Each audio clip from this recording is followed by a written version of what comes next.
యేసయ్య పరిశుద్ధ నామంలో మీకు శుభములు తెలియజేయుచున్నాను. అపోస్తలుల కార్యములు 15వ అధ్యాయము 36వ వచనము చదువుకుందాము.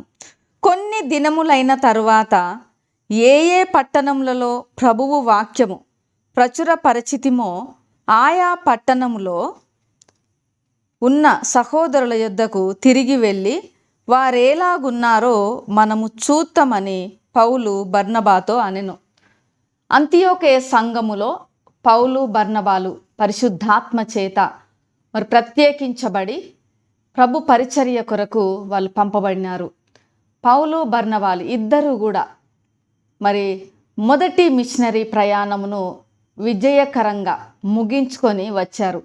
వచ్చిన తర్వాత కొంతకాలం లేదా కొన్ని దినములైన తర్వాత మరలా వారి గురించి ఆలోచన చేస్తున్నాడు. ఇక్కడ ఈ మాటలను బట్టి ఒక మాట మనకు చూసినట్లయితే వారు ఎలా ఉన్నారో మనము ఒకసారి చూసి వస్తే బాగుంటుంది. అంటే వారు ఎవరు అన్నప్పుడు వాళ్ళు ఏ ఏ పట్టణాలలో సువార్తను ప్రకటించారో కుప్రా నుంచి ప్రారంభం చేశారు. కుప్రా ద్వీపం నుంచి మరి చాలా ప్రాంతాలు వాళ్ళు పర్యటించారు. ఎక్కడెక్కడ అన్ని మనం చూసినట్లయితే ఈకోనియాకి వెళ్ళారు, పంపులియాకి వెళ్ళారు, పిసిదియాకి వెళ్ళారు. అంటే గలతీయలోని చాలా పట్టణాలు వాళ్ళు పర్యటించి సత్య సువార్తను వాళ్ళు బోధించారు. ఎక్కడెక్కడైతే సువార్త ఇంకా అందని పట్టణాలు ఉన్నాయో, ప్రదేశాలు ఉన్నాయో, ఎవరైతే ఇంకా యేసు క్రీస్తు గురించి వినని వారు ఉన్నారో వారి మధ్యలకు వెళ్ళి వారికి సత్య సువార్తను బోధించారు. చాలా పట్టణాలలో క్రీస్తు యొక్క సంఘమును కట్టారు. సంఘాలలో పెద్దలను ఏర్పరిచారు. మరి తిరిగి వచ్చినప్పుడు కొన్ని దినములైన తర్వాత వారి గురించిన ఆలోచన పౌలు గారికి మరలా వచ్చింది. ఈ యొక్క ఆలోచనను బట్టి చూసినట్లయితే పౌలు గారి యొక్క కాపరి హృదయం మనకు కనపడుతుంది. ఎలా అంటే మరి ఒక ప్రసూతి హాస్పిటల్లో చూసినట్లయితే పిల్లలను మరి డెలివరీ చేయడానికి ఒక డాక్టర్ ఉంటారు. డెలివరీ అయిన తర్వాత ఆ బిడ్డ యొక్క ఆరోగ్యము తన యొక్క విషయాలన్నీ కూడా మరి ఇంకొక డాక్టరు పర్యవేక్షిస్తారు. ఆయన పిల్లల డాక్టరు. అంటే ఈ యొక్క లోకానికి తీసుకువచ్చుటలో ఒక డాక్టరు తన పాత్ర వహిస్తే ఆ బిడ్డ యొక్క బాగోగులు చూసుటకు ఇంకొక డాక్టరు పర్యవేక్షిస్తారు.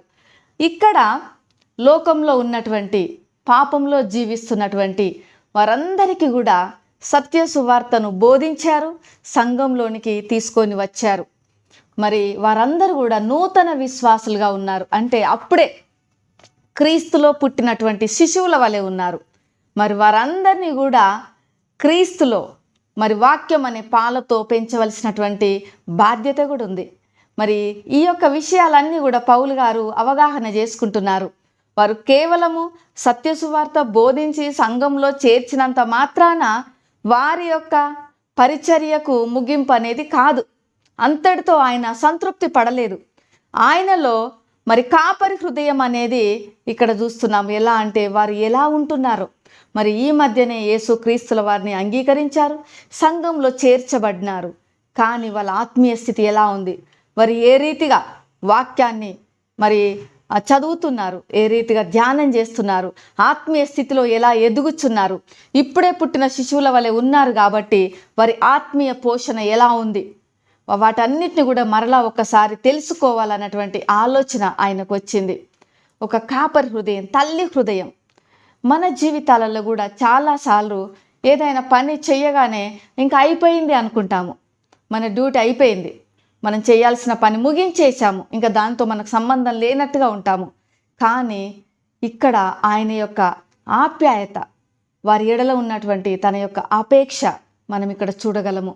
ఎందుకంటే మన చుట్టూ ఉన్నటువంటి అనేక మంది నశించిపోతున్నారు.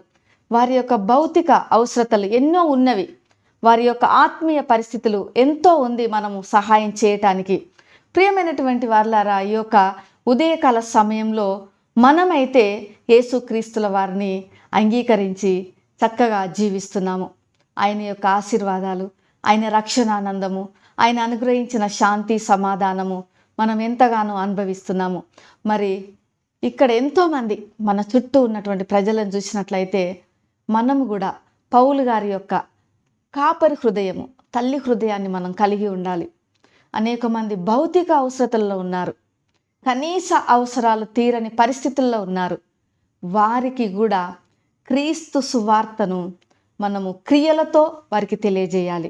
కేవలం నోటితోనే తెలియజేయడం కాదు, కానీ క్రీస్తు ప్రేమను క్రియలతో మనము తెలియజేయాలి. వాళ్ళ అవసరతలలో మనం పాలిపంపులు పొందాలి. మనకు చేతనైనంత సహాయము వారికి అందించేలా మనం చూడాలి. అలానే క్రీస్తు సువార్తను అంగీకరించినటువంటి బిడ్డలు, మరి నూతనమైనటువంటి విశ్వాసులుగా ఉన్న వారి విషయంలో కూడా మనం వారిని ప్రోత్సాహపరచాలి. వారు ఎదుర్కొంటున్నటువంటి సవాళ్ళు కావచ్చు, వాళ్ళ ముందున్నటువంటి మరి అనేకమైనటువంటి వ్యతిరేకతలు కావచ్చు, వాళ్ళకి ఎలాంటి సవాళ్ళున్నా ఏ రీతిగా వారు వాటిని ఎదుర్కోవాలో వారికి కావలసినటువంటి ప్రోత్సాహం మనము అందించాలి. వారిని విశ్వాసంలో బలపరచుటకు మన వంతు కృషి అనేది మనం అందించాలి. ప్రార్థనాపరంగా వారికి సహాయం చేయాలి. అలానే మనము ఏ రీతిగా చేయగలిగిన విధానంలో వారికి మన యొక్క ప్రోత్సాహం అందించినప్పుడు నూతన విశ్వాసులైన వారు మరి ఎంతగానో క్రీస్తులో బలపరచబడతారు. వారు కూడా మూల స్తంభాలుగా మరి నిలబడతారు.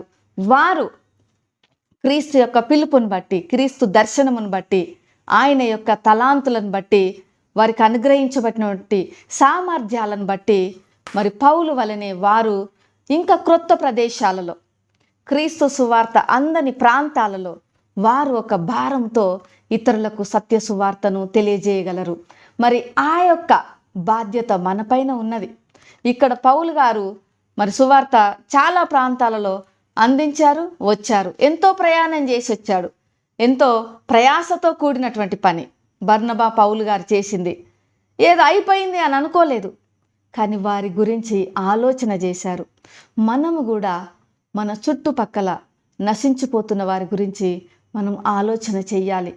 వాళ్ళు ఎలా భోంచేస్తున్నారు, వారి ఆరోగ్య పరిస్థితి ఏంటి, అనారోగ్య పరిస్థితి ఏంటి, ఆర్థిక పరిస్థితి ఏంటి, వాళ్ళ మానసిక పరిస్థితి ఏంటి, వాళ్ళు ఎదుర్కొంటున్నటువంటి విషయాలేంటి, వాళ్ళు దేనితో స్ట్రగుల్ అవుతున్నారు, వాళ్ళు ఏ విషయంలో కృంగిపోతున్నారు, మనం కూడా ఆలోచన చేయాలి. మన గురించి మనమే ఆలోచించుకోవటం కాదు. ఎల్లప్పుడూ మన పరిస్థితులు ఎప్పుడు మనతోనే ఉంటాయి.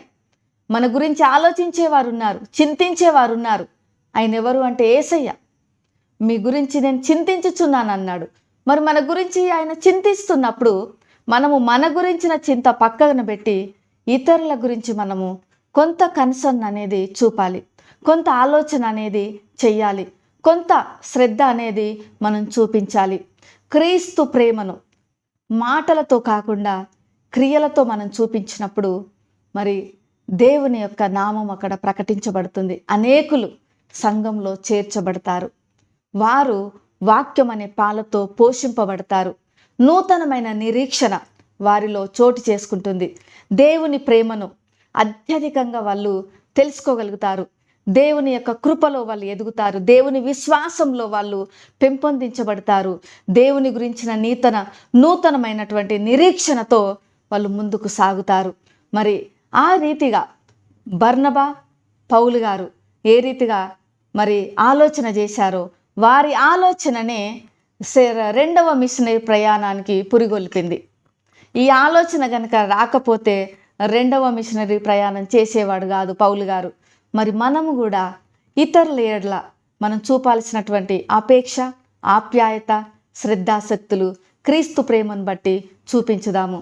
ప్రేమ నమ్మకం కలిగిన పరలోకపు తండ్రి, పరిశుద్ధుడానికి వందనాలు చెల్లిస్తున్నాను. ఈ ఉదయకాల సమయంలో ప్రభువా, మా చుట్టూ ఎంతోమంది నాయన ఎన్నో అవసరతలతో తండ్రి మరి కొట్టుమిట్టాడుతున్నారు నాయన. ఆ బిడ్డలందరి కొరకు మేము నీ యొక్క బిడ్డలంగా, నీ విశ్వాసులంగా వారి ఎడల మేము చూపవలసిన కన్సర్న్ చూపటానికి మా చేతనైనంత సహాయము మేము వారికి చేయుత అందించటానికి మమ్మల్ని పురికొల్పుమని, మాకు సహాయం చేయమని యేసు నామములో ప్రార్థిస్తున్నాము తండ్రి. ఆమెన్. దేవుడు మిమ్మల్ని దీవించును గాక.